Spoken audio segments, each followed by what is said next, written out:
Sebelum itu, bisikan kami untuk memperkenalkan diri. Saya Pasien Umar Dina.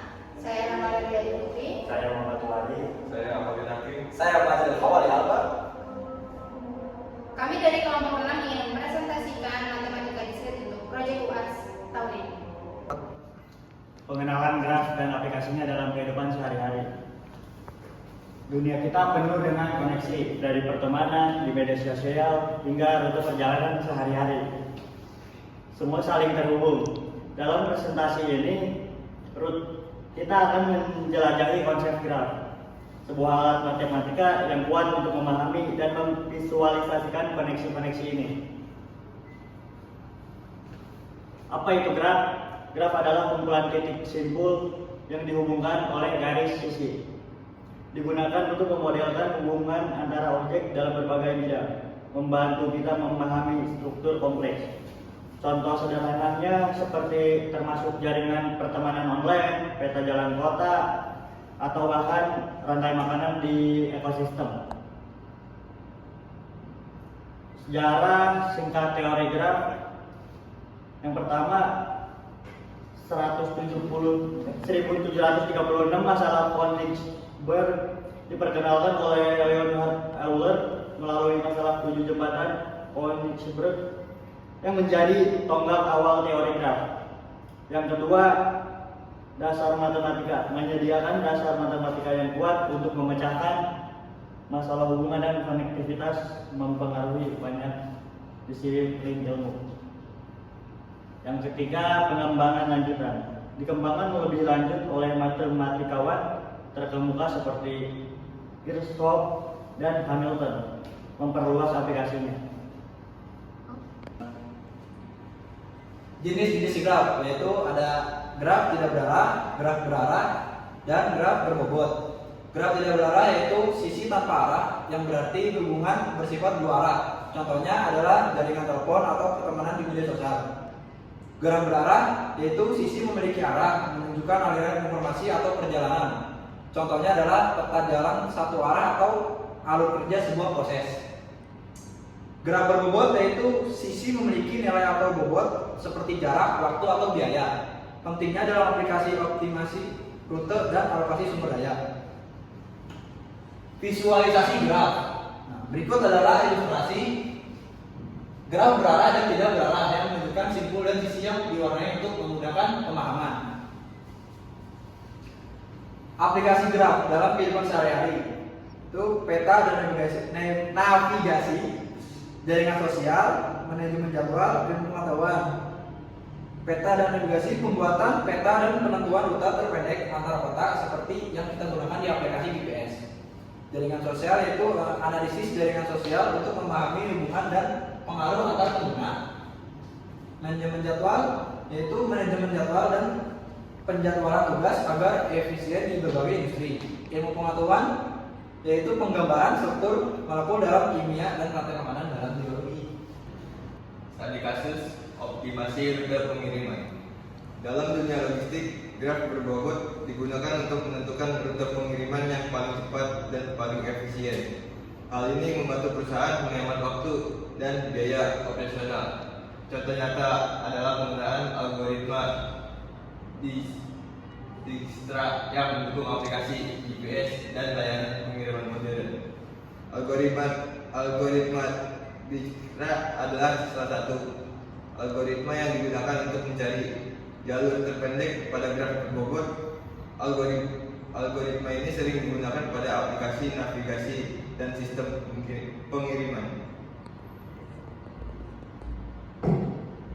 Manfaat memahami graf di sekolah. Mempelajari graf dapat meningkatkan kemampuan berpikir logis, pemecahan masalah, dan membantu memahami permasalahan nyata secara sistematis.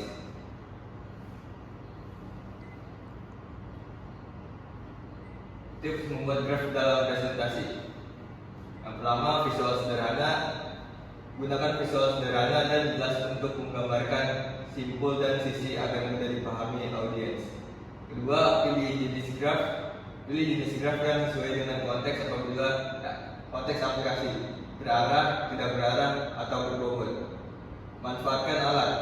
Manfaatkan alat seperti perangkat lunak, presentasi, atau program grafis untuk membuat bagan interaktif. Di sini kami memiliki contoh soal, yaitu kita akan mencari rute tercepat dari A ke D. Visualisasi ini menggambarkan bagaimana sebuah algoritma mencari rute terpendek dari A ke titik D dalam sebuah graf arah dengan sisi berbobot. Bobot pada setiap sisi mempresentasikan waktu tempuh dan biaya. Sebuah titik bergerak secara berurutan menandakan jalur optimal yang ditemukan dari A ke B memakan waktu 10 unit. Kemudian dari B ke C memakan waktu 5 unit dan terakhir dari C ke D memakan waktu 12 unit dengan total waktu tempuh 27 unit. Dari dengan contoh studi kasus yang tadi kita jelasin, kan di sini kita menemukan rute tercepat. Di sini kita menganalisis yang rute tercepat dari A ke B. Misalnya nih, kalian itu seorang kurir atau manajer logistik. Jika Anda adalah seorang manajer logistik, rute manakah yang akan Anda pilih untuk memastikan pengiriman paket tercepat dari gudang A ke kota D? Analisis yang kita dapat yaitu ada 3 rute, yaitu rute pertama dari A ke B memakan waktu 10 menit, dari B ke C memakan waktu 5 menit, dan dari C ke D memakan waktu 12 menit. Waktu tempuh yang didapatkan yaitu 27 menit. Rute kedua dari A ke B memakan 10 menit, dari B ke D memakan 30 menit. Jadi waktu tempuh yang kita dapatkan yaitu 40 menit. Rute ketiga dari A ke C memakan 20 menit, dari C ke D memakan waktu 12 menit. Total tempuh yang didapatkan yaitu 32 menit. Rute tercepat yang kita dapatkan yaitu adalah rute pertama dari A ke B ke C ke D dengan total waktu 27 menit. Di sini kita lebih jelasnya kalau misalnya kalian ada seorang kurir ingin mencari sebuah alamat yang paketnya akan kalian kirim ke si penerima, kalian akan buka Google Maps. Di situ misalnya kalian mencari sebuah alamat, nah nanti di situ kalau yang jalannya berwarna biru, biasanya itu mereka menunjukkan waktu tercepat. Itu adalah visualisasi graf yang ditampilkan dalam rute tercepat.